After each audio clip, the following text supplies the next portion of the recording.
Alright, hey everyone, Tariq Brown here, back with another video.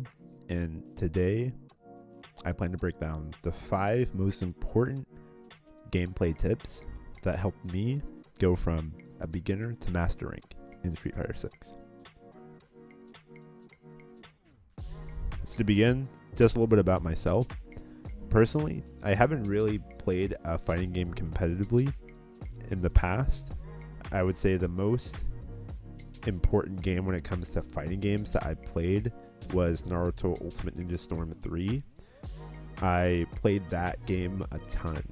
But when you think about an arena fighter like Naruto Ultimate Ninja Storm, this is a fighter that isn't really combo based and is very different. It's not a 2D fighter, and there are a lot of things that break the mold with a 2D fighter, such as items that you can use, awakenings that don't necessarily take in balance all too well. And so coming from a background like that and getting into a game like Street Fighter, where, to be honest, this might be the most balanced fighting game I've ever played, where a game that focuses on balance and competitive play really forced me to take a backseat and really learn and really train myself and understand how the game works. And so starting out, I personally tried out a few different characters, but I really enjoyed playing Zangief, mainly because I love punishing people. Why, you little... Uh-oh. And I love the damage that you can get from just a single mistake. And I actually started out using modern controls because I've always struggled with the manual inputs. And so that was a big reason why I actually started playing Street Fighter 6, was because of the introduction of modern controls. And so with that, I started on my journey, and yeah, it was a grind. I had good instincts just from years of playing video games in general and playing competitive games. I had a good understanding of, when to press buttons and basic strategy. And so I think I landed somewhere in silver or bronze and grinded up from there and got all the way to diamond rank. I want to say this grind from silver to diamond 3 during my first season, that took the entire first season because I played when the game first came out. So I don't know how long it was until the first phase. I think it was maybe 4 or 5 months. So it took me a while just to get up to the diamond ranks. And along that time, I've picked up on a lot of the mistakes that I was making. From that rank, in phase 2, I ended around master rank at 15, 17. And right now, I've been hovering around the 1500s, 1600s area. The highest I've gotten has been around 1700s. And at one point, I was the 30th ranked Zangief in North America. And so in this video, I just want to break down some of the important gameplay tips that's going to help you out. Now, for the purposes of this video, I'm just going to be focusing on Zangief, but a lot of the concepts I discuss are going to be transferable to other characters. And so the first tip that I want to give you is master fundamental mechanics. So what do I mean by this? I think in general, this is just understanding all the tools that are available to you in the game. So just to break it down, you have your basic attacks. So for modern controls, this is your light, medium, and heavy.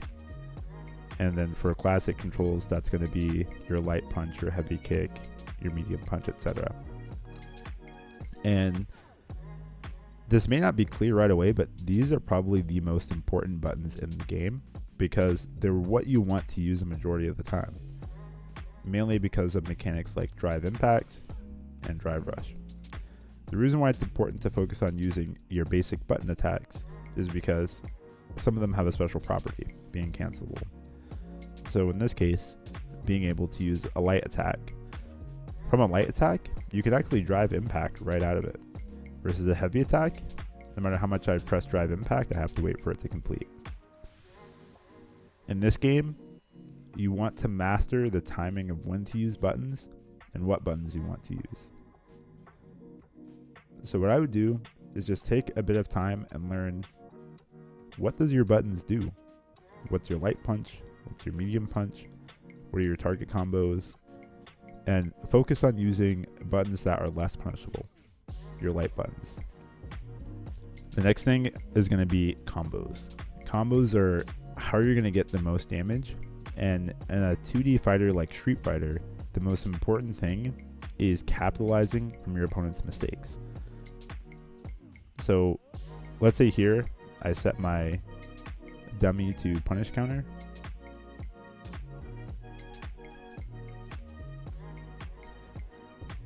In a punish counter state, you're going to be able to do your max damage combo.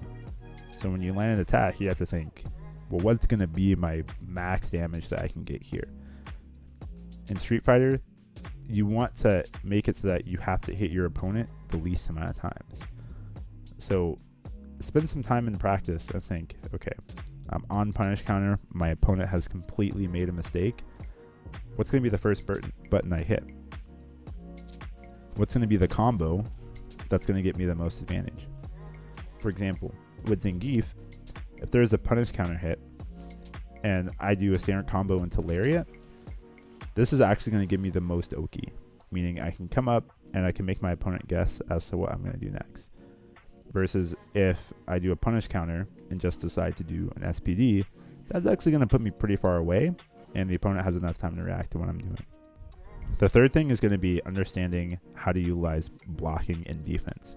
Defense is probably the most important thing in this game, and I think that's what separates lower level players from higher level players, is being able to operate effectively on defense, because it's not as easy to be on defense in this game. With tools like Drive Rush and Drive Impact, defense I feel like takes a backseat, and so players who can really take advantage of defensive knowledge I see tend to have a leg up. So how do you practice your defense? Well, something cool you can do is head into training mode, and there are all these cool training settings that you can go into that can help you with your defense. One important thing is anti-airs. So if you have an opponent that's jumping at you, being able to do an attack that stops them from getting in is super important. And you want to see what button is best for your character. Zangief has a few anti-airs, but it tends to be that Lariat's the best in this case. And with this training session specifically, you can go into your settings and you can actually activate more variance in what the opponent does for the anti-air practice. So he might walk up and try to throw you, he might do a jump attack, and this is just going to help you practice your defense. Like, what do you want to do? Again, the goal is to make the least amount of mistakes while your opponent makes the most amount of mistakes. Now, the next thing we're going to talk about is character specialization. So choosing a character is one of the most important parts of getting into any fighting game, and anyone will tell you this. The cool thing about Street Fighter 6 is that there are tons of tools that help you get into the game and understand what your character does. So, for example, just going through the list of the character selection screen, they actually give you a type, a range, and ease of use for a character. So a character like Loop is a standard type, is effective at mid-range, and ease of use is normal. So if you're a beginner, you like the way he looks, think he could be cool, you can try him out. You can also go into his command list here, and you can see what are his special moves. Do these look cool to you? So if you find a character that you think looks cool, and that you think has really cool special moves, try them out. Just press buttons and see how they work. Something else you can do that's really cool to learn a new character is go through the character guides. When you visit the main menu, you can actually see the character guides under practice. And with these character guides, you can pick any character. We can pick Ed since he's the newest. And you can go through and you actually receive basic info on his moves, what they do. You can see what they look like. And it takes you through a guide on what they do and what situations to use them in. So for example, this says, unleash a powerful uppercut, cloak, and psycho power, useful for countering an opponent's jumping attacks or as a way to close out combos. And then it takes you through a little guide, shows you a visual demonstration, and then you can actually try it out. The next thing you're going to want to focus on is your strategy. Strategy is a huge part of the game. So when you think of things like execution and pressing buttons, that is something that kind of everyone can build their skills on. But strategy is where you can really differentiate yourself. And even at the highest levels of play, you're going to see radically different versions of strategy. But the question is, how should you think about strategy in the game? Well, there's a few things to consider. One is your resources. So when you think of things like drive rush and drive impact, you see that actually takes out some of your meter. The cool thing about this game is you start out with everything, but there's a big caveat. If you use up all your meter, you actually go into the state called burnout. So if I take my drive gauge and bring it all the way to 1, if I do something like a drive impact, I'm actually going to be burnt out. And when you're burnt out, it's no bueno. Essentially, all of the opponent's moves are going to do a lot more stun, and you're essentially going to be at a big disadvantage. And so the name of the game is to avoid burnout as much as you can. That may mean recognizing how low your meter is and deciding to do things like shuffle in place. Because if you notice, if you move forward, you actually regain a little bit of meter. So if you do a little shuffle in place, you can actually regain meter while standing still and waiting for your opponent's attacks. And so it's strategies like these that really help you understand, how do I use my resources, what's going on in the game. A good way to practice strategy is in training mode. So there's actually a really good practice I'd like to show you with throw escape. So what this will do is put you in a situation that's very, very common. You may have been here before if you've been playing, is you're in the corner. Now the tough thing about the corner is you can't really go backwards, and the only place you can go is forwards. That makes it really easy for your opponent to predict what you're going to do. And so you have to think to yourself, well, how do I get out of the corner? What's my defensive strategy? In general, I found a progressive risk strategy to be the best. So for example, let's say you find yourself in the corner. The first thing you want to do is block or otherwise take the throw. So when I say take the throw, that's what it means. You take the throw. If an opponent throws you, they can only do so much damage, and you avoid the highest risk, which is getting a full combo into an ultimate done on you. And this also lets you see what habits the opponent tends to do in the corner. So if you take the throw, the next thing you may do is parry, or you can decide to attack the throw, which is just doing a throw before they can. Or you may decide to jump out of the corner. And if you are feeling really risky and you think you have a hard read, like say they just hit you and you think the next time they're going to hit you again, you can hold down parry or do a reversal. So it's really just thinking, okay, what are my options? What has the opponent done? And what can I do? And the moment you do something, you plant a seed in the opponent's head. So let's say you do prove that you can just hold back and take the throw. Well, they might back up. They might let you move forward because they see you as a defensive player and they want to give you space. Now, the next thing you want to look at is training. So I've kind of taught you a couple of things you can use in training mode to learn some different techniques and skills. But the frustrating thing is, as you climb the ranks in Street Fighter 6, you'll realize the things you need to learn to improve are smaller and smaller and smaller. So it's up to you to find those areas that you need to improve. So some of the best things you can do is things like analyzing your replays, or going in the training mode and practicing specific setups. So for example, let's say you're not sure what to do when someone whiffs a DP. What you can do is you can go into your training settings and do a whiff punish practice or a punish practice. So if we do punish practice, or rather whiff punish practice, we can see if we can try to wait for an opponent's move to whiff and see what we're going to do when that happens.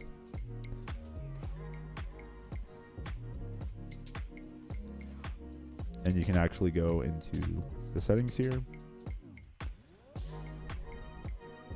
and you can look into adding more scenarios or recording more scenarios to do. The last tip that I'm going to give is engaging with the community. So this isn't exactly a gameplay tip, but it kind of is, especially when it comes to looking at replays. While it's important to look at your own replays, you can also look at replays of other players, other people who play your character, and you can see how they're playing. You can see what moves they tend to use and just learn from them. And what this does is it makes it so that the game is less isolating. One of the biggest hurdles that a lot of people don't talk about with fighting games is the mental aspect. And a good way to get over the mental aspect is by creating a sense of community. The game does this inherently by giving you the CFN, or Camp Comm Fighters Network. With this, you can find clubs to join, you can find other players you think are cool, and have friends who you practice with, and essentially just make the game a more collaborative experience. Even though it's a one-on-one fighting game, you can still collaborate and play with other people. If you haven't before, I'd recommend joining Discords or going to your local in your area. You can probably find your local by searching on Reddit or just Googling Street Fighter 6 tournaments happening locally. The cool thing is that Street Fighter right now is bigger than it's ever been. There's more money, cash prizes being given at tournaments, with $1 million tournaments happening every year. And so this is the perfect time if you ever thought, hey, I've never really given competitive gaming or competitive Street Fighter a try, or I've never really sat down to try to learn fighting games, this would be the place to do it. I hope this video helped you out and gave you some good and important tips to use.